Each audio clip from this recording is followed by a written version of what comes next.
कहीं नहीं, ये सारी अफवाह है, भाजपा द्वारा प्रायोजित खबरें हैं। भाजपा लगातार इंडिया गठबंधन को कमज़ोर करने का प्रयास कर रही है। देखिए, इंडिया गठबंधन के लिए जो सभी क्षेत्रीय पार्टियां थीं वो एक साथ पहले इंडिया अलायंस के साथ थी, तो बीजेपी अपने पावर का ईडी सीबीआई के अब नीतीश के पास कुछ रहा होगा ऐसा कोई वीक पॉइंट जो बीजेपी पकड़ ली। उसके मंसूबे सफल नहीं होंगे। इंडिया गठबंधन मजबूती से चुनाव लड़ेगा और भाजपा को 2024 में करारे रूप शिकस्त देगा।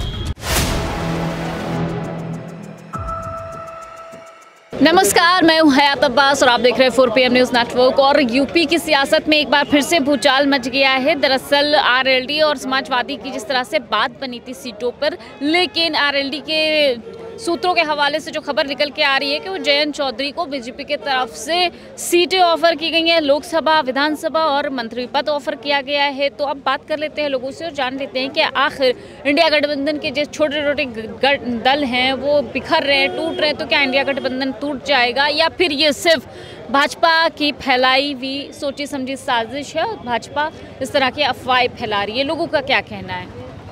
भाई हमारा साफ मुद्दा है, सबको ढकेलो चले अकेले। कांग्रेस का इसी में फायदा है। कांग्रेस का इसी में फायदा? हाँ जी हाँ। आप क्या कहना चाहेंगे सर? क्या बताएं? जिस तरह से ये आरएलडी के जयंत चौधरी के आरएलडी की तरफ से खबरें आ रही हैं सूत्रों के हवाले से कि वो भाजपा में जा सकते हैं, कहीं नहीं, ये सारी अफवाह है, भाजपा द्वारा प्रायोजित खबरें हैं। भाजपा लगातार इंडिया गठबंधन को कमज़ोर करने का प्रयास कर रही है। उसके मंसूबे सफल नहीं होंगे। इंडिया गठबंधन मजबूती से चुनाव लड़ेगा और भाजपा को 2024 में करारे रूप शिकस्त देगा।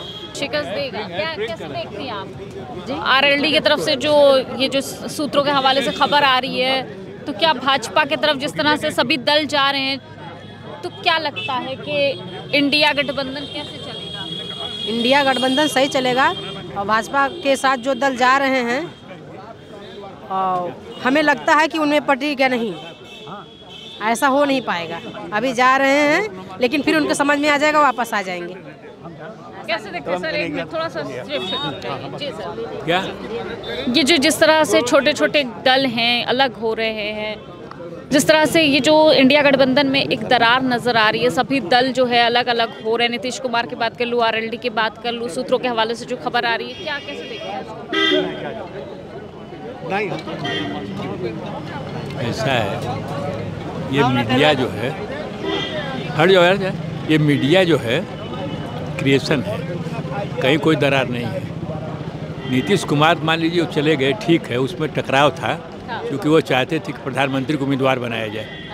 आपने ध्यान दिया होगा तो अखिलेश यादव ने कहीं बयान दिया जो PM मटेरियल था वो CM मटेरियल हो गया और कहीं कोई दरार नहीं है। इंडिया गठबंधन इंटैक्ट है और खासकर उत्तर प्रदेश से बहुत ज़्यादा इंटैक्ट है और कहीं बिखराव नहीं है। ये केवल मीडिया का क्रिएशन है, मीडिया का। खबरें जो सामने आ रही हैं जयंत चौधरी का, तो कोई अभी आधिकारिक बयान नहीं आया है और पार्टी की तरफ से भी कुछ नहीं कहा गया है। एक तरफ अखिलेश यादव भी कह रहे हैं कि वो ऐसे नहीं कर सकते, वो नहीं जाएंगे। ये तो अखिलेश यादव का विचार, हमारे पार्टी का जो स्टैंड है अभी तक जैसे है वैसे बना हुआ है। अभी पार्टी लेवल से कोई भी समाचार नहीं आया है कि हमें उनका जयंत चौधरी का क्या स्थिति है। वो ये विचारधारा आई है कि वो जा रहे हैं बीजेपी में, ये कर रहे हैं, ये सब अभी तो सिर्फ हवा ही है, ऑथेंटिक न्यूज़ कुछ भी नहीं है। आरएलडी और जिस तरह समाजवादी पार्टी एक हुई थी, अब ये जो खबरें सामने निकल के आ रही हैं, सीटों पे बात तय हो गई थी, अब खबरें जिस तरह सामने निकल के आ रही हैं कि भाजपा से बातचीत पक्की हो गई है, तो इसको कैसे देखते हैं?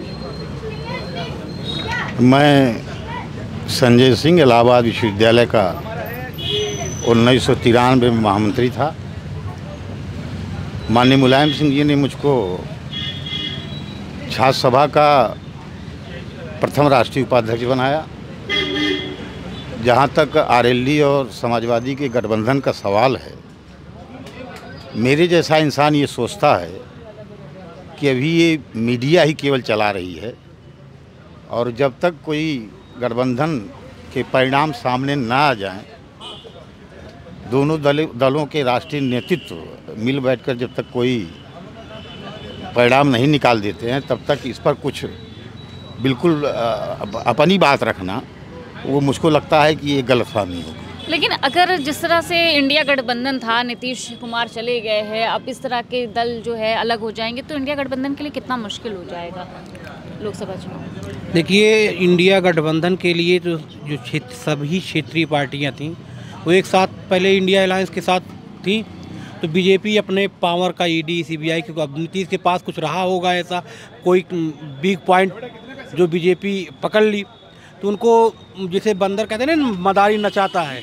तो वही हाल तो उनका। इसके पहले भी वो बीजेपी के साथ रह के सरकार में थे, तो कुछ कमजोरी जरूर बीजेपी उनकी जानती होगी, जो अब समय इंडिया, क्योंकि अब वो चेहरा भी बन सकते थे इंडिया अलायंस का, प्रधानमंत्री का, और तो कुछ कमी उनकी रही होगी, जो आप जानते हो समय आते ही बीजेपी वाले उनको दबाए तो वो मूव करके उधर गए। लेकिन हमें लगता है 12 तारीख को जो उनका अभी फ्लोर टेस्ट होना है उसमें उनका खेला हो जाएगा, और तब भी जहाँ तक है कि नीतीश को ही घाटा होने वाला है। रही बात तो जो आप जयंत चौधरी की, तो अभी इस पर कन्फर्म वो नहीं है।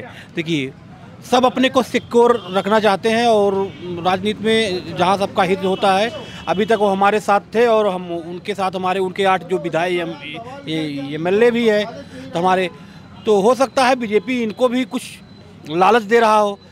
ये तो मिलना मिलाना वो राज्यसभा है, मिल सकते हैं, मिलने में कोई दिक्कत नहीं है, क्योंकि बैठते सब वही दिल्ली में ही है। अच्छा, सूत्रों के आधार पे ये बात सामने आई है, लेकिन समाजवादी पार्टी ने अभी तक के कोई बयान नहीं दिया है, बल्कि ये कहा जा रहा है, वो चाहे डिम्पल यादव हो, चाहे अखिलेश यादव हो, चाहे शिवपाल यादव हो, कि भाई जयंत चौधरी को भूलना नहीं चाहिए जो उनके साथ किया गया भाजपा सरकार में। तो यही चीज़ ना, जैसे कि माननीय जी को ट्रस्ट है ना, उन पे ट्रस्ट है, इसीलिए तो अपने कोटे से उनको राज्यसभा भेज दिया गया कि, और उनके स्टार्टिंग से लेके उनके पिताजी से लेके माननीय श्रद्धेय नेता मुलायम सिंह को भी कितना वो था, तो अभी तक वो पार्टी हमारे साथ थी, और उनके 8 विधायक बने भी गए। और रही बात ये जो अभी आप सुन रहे हो कि मीडिया पे चल रहा है, अभी केवल ये मीडिया, इसके पहले भी हो हल्ला कर रही थी, ज़्यादा होता तो उसी में चले गए होते। अभी तक हमें लगता है ये सारी बातें निराधार होगी, क्योंकि माननीय श्री अखिलेश यादव इस पे बात करेंगे। अगर ऐसा कहीं हो लगता है तो माननीय श्री अखिलेश यादव श्री जयंत चौधरी जी से बात करेंगे, और हमें लगता है कि ये 100% ये सारी बातें निराधार होंगी। यूपी में आने वाली ये भारत जोड़ो न्याय यात्रा कैसे देखते हैं? समाजवादी पार्टी की तरफ से जो न्योता दिया गया था उसको स्वीकार भी कर लिया गया है। हमारे राष्ट्रीय अध्यक्ष माननीय श्री अखिलेश यादव ने उसे एक्सेप्ट किया, और जनता, हमें लगता है कि यह जो जिस दिन वहाँ उनकी अगवानी करेंगे यूपी में, जो 16 तारीख को, हमें लगता है एक जन सैलाब सा उमड़ेगा, क्योंकि अभी तक तो आपने जितनी भी उनकी जो है रैलियाँ देखी होगी कांग्रेस की, राहुल गांधी की, उसका डबल आपको जनता का सैलाब दिखेगा, और यह मैसेज जनता में सीधा जाएगा कि एनडीए गठबंधन में कांग्रेस के साथ समाजवादी पार्टी यहाँ इनको जो है 70 से 80 सीटें जीतने के काम करेंगे यूपी में। आप न्याय यात्रा की बात कर रही थी, मेरा मानना है कि समाजवादी पार्टी के राष्ट्रीय अध्यक्ष माननीय अखिलेश यादव जी के कांग्रेस के राष्ट्रीय अध्यक्ष खड़गे जी के निमंत्रण को स्वीकार किया है, और उनके साथ न्याय यात्रा में शामिल होंगे। इससे समाजवादी पार्टी को जो मजबूती मिलेगी ही, लेकिन मेरे जैसे लोगों का मानना है कि कांग्रेस बहुत मजबूत होगी आदरणीय अखिलेश यादव जी के रथ यात्रा में शामिल होने पर। तो आखिर जिस तरह से ये अफवाहें हो रही हैं इंडिया गठबंधन में, जो एक टूट की बात कही जा रही है, क्या कुछ है लोगों पे इसकी राय, ये हम आपको सुना रहे। तो तमाम लोकसभा चुनाव से जुड़े मुद्दे पे बात करते रहेंगे, चर्चा करते रहेंगे लोगों के बीच जाकर। कैमरा पर्सन सत्यनारायण के साथ मैं हयात अब्बास, 4PM न्यूज़ नेटवर्क।